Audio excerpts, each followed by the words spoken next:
चाल की जो गंभीर समस्या है वो कितने सालों से चल रही है? ये समस्या 12 सालों से शुरू है। मैं यहाँ की रहिवासी हूँ, यहीं पे पैदा हुई हूँ और ये जो 12 सालों से स्टार्ट हुआ है, ये जो काम चालू किया है इन्होंने, हम लोग ने मांगा नहीं था कि हम लोग का एरिया डेवलप करो करके, हमारा घर डेवलप करो करके। हम लोग को बाकायदा महाड़ा ने नोटिस लगा के हमारे घरों पे बुलडोज़र घुमा के हमको घर से बाहर निकाला है। और आज यही माड़ा है जो हमको पकड़ के बोल रही है कि इनका काम करोगे तो उसके साथ हमारा भी घर बांधो, तभी इनका बांधो। अभी इतने सारे ये है डेवलपमेंट के प्रोजेक्ट्स है, उसमें सब हो रहा है, मगर हम लोग का कोई सोच नहीं रहा है। महाड़ा सोच रहा है अपने घरों के बारे में। आपको कितने सालों से भाड़ा नहीं मिला है और 5 सालों से ये चल रहा है? मतलब 5 सालों से हमको भाड़ा नहीं मिला है। जब आप बिल्डर के पास जाते हैं तो बिल्डर आपको क्या बोलता है?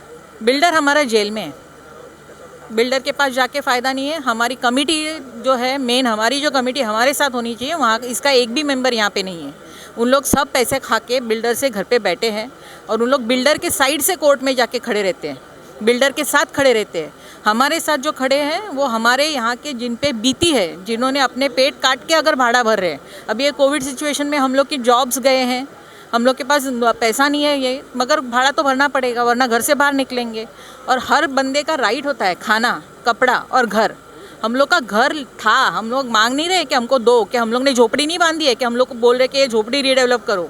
हमारा बाकायदा माड़ा का घर था और माड़ा के घर का ये हालत है, तो मुंबई वालों ने सोचना चाहिए कि बाकी के प्रोजेक्ट्स के साथ क्या हो सकता है। अच्छा, ये जो महाड़ा के घर है जो टूटे हैं, कितने सालों से, मतलब जब आप बिल्डर के पास जाते थे, मतलब एज अ कि हमें रेंट दो, तो बिल्डर क्या बोलता था? बिल्डर हमको बिल्डर से मिलने को नहीं मिलता था, हमारी कमेटी जाती थी।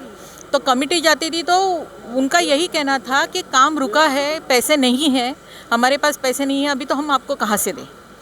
अभी आपने सुना होगा, अभी देवेंद्र जी आके गए हैं, उन्होंने बताया है, अगर हिसाब देखोगे तो करोड़ों रुपयों का फ़ायदा हुआ है।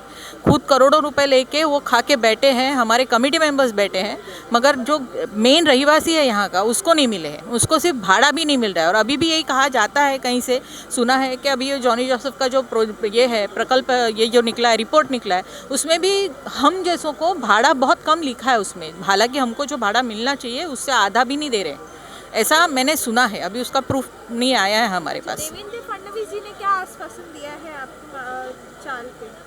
अभी तो उन्होंने कहा है कि वो अभी मेन जो गवर्नमेंट है उनके पास उनसे मिलेंगे, उद्धव ठाकरे जी है उनके साथ मिलेंगे, उनसे बात करेंगे।